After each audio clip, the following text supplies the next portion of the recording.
L'iPad est un produit formidable, mais pas uniquement en raison de son design, de son écran ou même de sa puce. Ce qui rend la tablette Apple unique, c'est sa versatilité. Elle peut être utilisée de bien des façons, et encore plus depuis l'arrivée d'iPadOS 17. La nouvelle version de la plateforme apporte effectivement pas mal de nouveautés notables, à commencer par une qui va faire la joie des gamers et des vidéastes, la prise en charge de l'USB vidéo. Car oui, désormais, vous pouvez utiliser votre iPad comme un écran externe pour votre console, votre ordinateur ou même votre caméra. Du moins c'est possible si vous respectez les prérequis techniques et si vous investissez, comme toujours, dans les bons accessoires. La première chose dont vous aurez besoin, c'est donc d'un iPad embarquant un connecteur au format USB type C. La bonne nouvelle, c'est que toutes les dernières tablettes de la marque en proposent un. Si vous avez un modèle récent, cela ne devrait donc pas poser problème. En revanche, attention, car pour de meilleurs résultats, il sera préférable de vous tourner vers un iPad doté d'un connecteur USB 3. Ensuite, vous aurez besoin de deux accessoires, à savoir une carte d'acquisition HDMI et un câble HDMI. Les cartes d'acquisition ne manquent pas, et une simple recherche sur Amazon vous le confirmera. Techniquement, vous n'êtes d'ailleurs pas limité et vous pouvez très bien brancher une carte Elgato sur votre iPad. Dans mon cas, j'ai préféré me tourner vers une carte compacte afin de gagner de l'espace. J'ai donc acheté une carte USB 3 de New Hope, une carte capable de sortir une image en 1080p à 60 images par seconde. Elle m'a coûté 28 €. Alors je vous laisse bien entendu le choix du câble, mais attention à ne pas prendre n'importe quoi. Car si vous optez pour un câble de mauvaise qualité, la latence risque d'augmenter un tout petit peu. Il faudra également que vous investissiez dans un dernier accessoire afin de faire tenir votre iPad debout.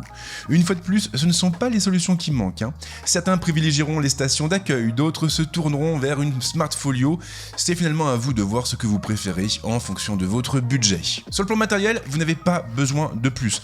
En revanche, si vous voulez transformer votre iPad en moniteur, vous aurez impérativement besoin d'une application. Cette application, vous l'avez peut-être déjà croisée, plusieurs confrères américains en ont déjà parlé. Elle s'appelle Orion, elle est proposée gratuitement sans pub, mais vous pouvez acheter une licence pour débloquer des fonctions supplémentaires. La licence en question est à payer une fois, et elle coûte seulement 5,99 €. C'est un prix franchement raisonnable, et puis c'est aussi une belle façon de soutenir les développeurs. Perso en tout cas, j'ai pris la mienne. Et une fois que vous avez tout ça, vous pouvez passer aux choses sérieuses et commencer à brancher des trucs hyper cool sur votre iPad. Des trucs cool comme vos consoles par exemple, et ici vous aurez bien entendu l'embarras du choix. Votre iPad pourra accepter toutes les dernières consoles lancées par les constructeurs, la Switch évidemment, mais aussi la PlayStation 5 ou encore les Xbox Series X et S. La mise en place est d'une simplicité enfantine. Il faudra lancer Orion sur la tablette et démarrer la console. Ensuite, vous n'aurez plus qu'à brancher sa sortie sur la carte d'acquisition et connecter le tout au port USB type C de l'iPad. Orion récupérera automatiquement le signal. L'image sera affichée sur l'écran de la tablette, bien sûr, mais le son sera également acheminé vers ses haut-parleurs. Et de votre côté, vous n'aurez absolument rien à configurer. En revanche, et comme je le disais, la version premium de l'application donne la main sur quelques options particulièrement intéressantes, comme l'upscaling en 4K par exemple, une option réservée aux détenteurs d'une licence donc, mais qui peut s'avérer bien pratique dans certains cas. Après l'avoir activé, Orion fera appel à ses algorithmes pour augmenter la définition de l'image affichée sur l'écran de l'iPad.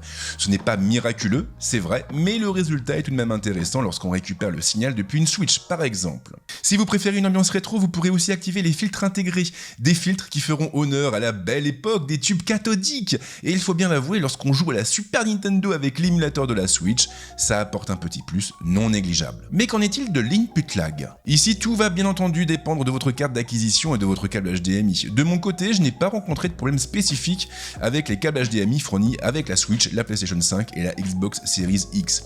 En revanche, j'ai subi des latences avec d'autres câbles de moins bonne qualité. Et ce qui m'a le plus agacé en fin de compte, c'est la différence de format. La carte d'acquisition va récupérer un signal vidéo en 16/9 pour l'afficher sur un écran en 1/4. Il faudra donc composer avec des bandes noires au-dessus et en dessous de l'image. Alors c'est dommage, maintenant il existe peut-être un moyen de contourner ce problème, mais personnellement je ne l'ai pas trouvé. Alors sans surprise, Orion va aussi être capable de récupérer le signal vidéo et audio d'un ordinateur. Pas de grosse surprise au niveau de la mise en place, il faudra procéder de la même manière que pour une console. Après avoir lancé Orion, il faudra donc connecter la sortie HDMI de l'ordinateur à la carte d'acquisition qui sera elle-même à brancher au port USB type C de l'iPad. L'application récupérera automatiquement le signal. Avec les mêmes limitations que pour nos consoles bien sûr, et la plus importante pour moi vient finalement, comme toujours, du format. Encore une fois, il faudra composer avec de larges bornes bordures au-dessus et en dessous de l'image affichée sur l'iPad. Alors, le truc c'est que ces bordures ne sont pas forcément hyper gênantes pour du gaming, parce qu'on va se focaliser vraiment sur ce qu'on a à l'écran, mais sur un ordinateur on a besoin d'un espace de travail plus important, et là en l'occurrence, ce format risque de devenir rapidement un handicap. Et au final, pour moi, le choix le plus pertinent sera sans doute d'utiliser l'iPad comme second moniteur pour garder un œil sur son lecteur de musique ou même sur ses différents réseaux sociaux. À moins bien sûr que vous n'utilisiez une ROG Ally ou un Steam Deck. Car si ces appareils sont géniaux pour jouer dans l'avion ou dans le train, leur petite diagonale peut rapidement devenir un frein en situation de sédentarité. 7 pouces, ce n'est pas énorme. Et justement, à la base, les consoles d'Asus et de Valve sont de vrais ordinateurs à part entière. Il est donc tout à fait possible de les brancher sur des écrans externes, y compris sur un iPad.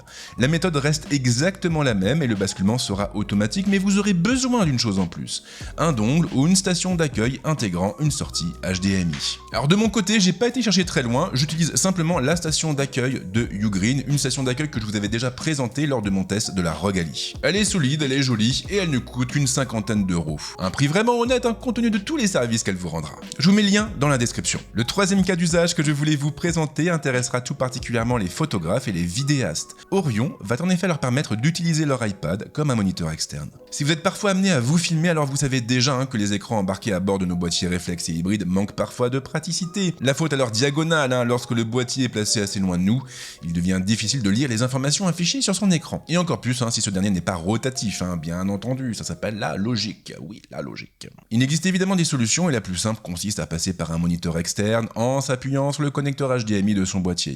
Un moniteur dont vous n'aurez cependant pas besoin si vous avez un iPad. Je l'ai dit au début de la vidéo, mais Orion accepte n'importe quelle source, cela vaut pour une console ou un ordinateur comme on l'a vu, mais également pour un boîtier photo ou vidéo. Et tout ce que vous aurez à faire, c'est donc de connecter physiquement votre appareil photo, votre caméra à votre iPad, toujours en vous appuyant sur votre carte d'acquisition vidéo.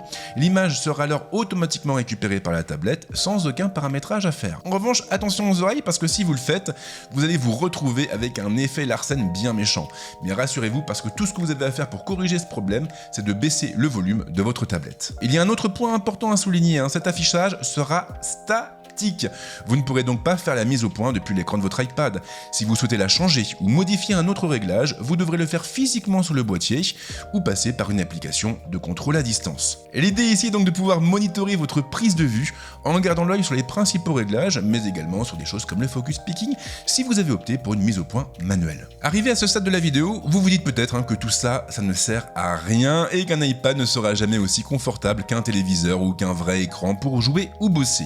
Et vous avez tout à fait raison, ce n'est d'ailleurs pas le propos de cette vidéo. L'idée ici n'est pas de remplacer votre téléviseur ou votre écran, mais d'avoir une solution de secours en cas de besoin. Par exemple, si quelqu'un est déjà en train de squatter votre télé, ou même si l'écran de 7 pouces de votre ROG Ally commence à vous faire saigner des yeux. Mais surtout, l'idée à travers cette vidéo était une fois de plus de vous montrer tout ce qu'il est possible de faire avec un iPad. Et d'ailleurs, je lui ai consacré pas mal de vidéos, alors n'hésitez pas à aller faire un petit tour sur la chaîne pour découvrir d'autres cas d'usage tout aussi intéressants. Et comme à chaque fois, merci de m'avoir suivi jusque là. Si vous voulez me soutenir, c'est pas compliqué, on lâche un petit like, un petit partage, on s'abonne à la chaîne, on active la petite cloche. Et puis bien sûr, en ce qui me concerne, je vous souhaite de passer une excellente semaine ou un très bon week-end. Et puis bien sûr, très bonnes vacances pour tous ceux qui en ont, ce qui n'est pas mon cas. Mais on va quand même survivre. À très vite, ciao.